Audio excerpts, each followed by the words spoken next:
सर्वस्य चाहं हृदि सन्निविष्टो सर्वस्य चाहं हृदि सन्निविष्टो मत्तस्मृतिर्ज्ञानमपोहनं च मत्तस्मृतिर्ज्ञानमपोहनं च वेदैश्च सर्वैरहमेव वेद्यो वेदैश्च सर्वैरहमेव वेद्यो वेदान्तकृद्वेदविदेव चाहम् वेदान्तकृद्वेदविदेव चाहम् सर्वस्य चाहं हृदि सन्निविष्टो मत्तस्मृतिर्ज्ञानमपोहनं च वेदैश्च सर्वैरहमेव वेद्यो वेदान्तकृद्वेदविदेव चाहम् सर्वस्य चाहं हृदि सन्निविष्टो मत्तस्मृतिर्ज्ञानमपोहनं च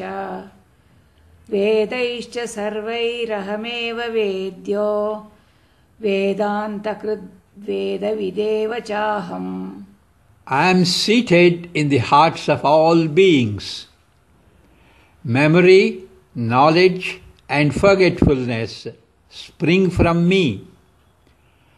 I am to be known only with the help of all the Vedas.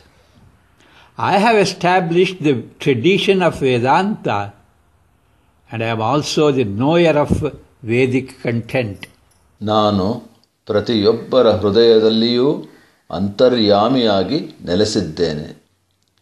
ಅರಿವು, ಮರೆವು ಮತ್ತು ಜ್ಞಾನ ನನ್ನಿಂದಲೇ ಉತ್ಪತ್ತಿಯಾಗುತ್ತವೆ.